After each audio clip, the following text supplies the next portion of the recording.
We are here at the Unitarian Universalist Church to premiere our film, Goodbye Gauley Mountain, an ecosexual love story. Oh, cool! Where's the red carpet? This is Stephanie. You know Damon. This is Brian. What is this film about? It's about three different things. It's about my autobiographical story about growing up here in West Virginia. It's about mountaintop removal, which is, I think, a very destructive form of coal mining that needs to be stopped. And it's about ecosexuality, which is a new form of sexuality that my partner Annie and I we're developing, which is a kind of metaphorical sexuality about being lovers with the earth. Well, I grew up very close to Gauley Mountain, and all my family, we all grew up there in the Upper Kanawha Valley. And so Gauley Mountain was being mined, and I could see that from the New River Gorge Bridge, and then also from my cousin's farm up in Beckwith. And I thought, what in the hell's going on here, right? And also when I fly into West Virginia, every year I fly in, there's more and more mountaintop removal that's happening in southern West Virginia especially, and it's just like a cancerous blight that you see below you in what used to be verdant, green, fecund forests. And it's just horrible. So I felt like I had to do something about this, and making art about it is what, is my most powerful form of activism. Welcome tonight. We're so pleased and delighted that you all have come out to see this little movie that we've been working on for the last 3 years.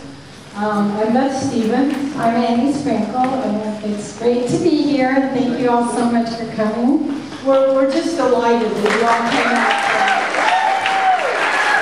Strip mining is a very destructive form of mining that, destroys ecosystems, it destroys the water systems, it causes all kinds of pollutants to become exposed that then damage people's health.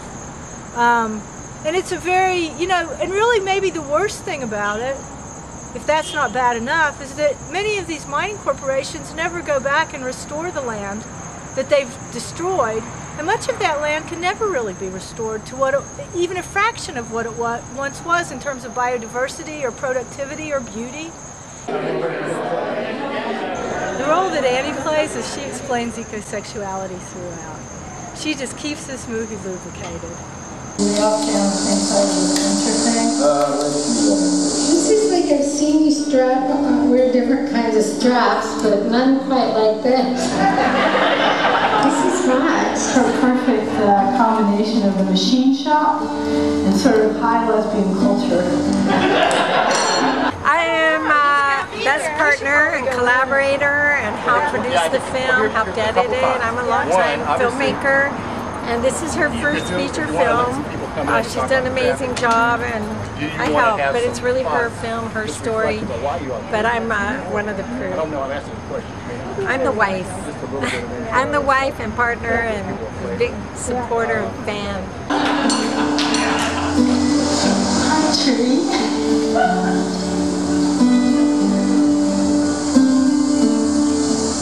Yeah, it rumbles like a black bear up there in the tree. Like the willingness to just put your body on the line. I mean, this is dangerous. This is really dangerous work. That's part of what makes it so sexy. Our film's about environmental issues, but we're also celebrating the sensuality and eroticism of nature. So this is an extension of my work of 40 years in sex. There's a little nudity in the film, and you can all cover your eyes like this during those parts, okay? Ecosexuality is a new sexuality that we're developing. I mean, we didn't invent the term, but we're certainly running with it. And it describes people that love nature. And they can love it, intellectually, emotionally, physically. We consider human beings to be part of nature, so that when you're making love with another human being, you're making love to nature. And so ecosexuality is really just an expanded sexuality that would let me say that, this tree could be my lover, right? And I would be perfectly proud to say that, you know what I mean? So it's an art project, ecosexuality is. It's a conceptual art project. This film is really it's an homage to West Virginia, and it's a love song to the mountains. We do have a distributor that we're going to be working with when we get back to California. we had a lot of Kickstarter Kickstarter backers who helped us fund this film, and so they're helping us promote it. We've also previewed the film a few times in other countries, so that's one way to promote a film too, is to preview it. We've also previewed it in the States a little bit. I actually, my students gave me a lot of feedback on this film at UC Santa Cruz, and I also have showed it to groups of filmmakers and gotten feedback. Over here, I'm just going to run this like an AA. I think that what I do that Coal Country and Black Diamonds didn't do, and their films didn't need to do this, is that I try to bring sexuality and humor into this dire situation in order to open up spaces of hope for people who are looking at very serious environmental situations. They told you that. Y'all been married 3 times so far? Well, no, we've been married 16 times. That's a whole other interview.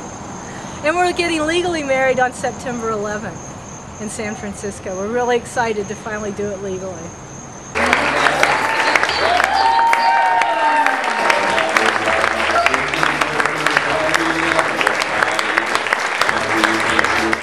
You want us to love Mother.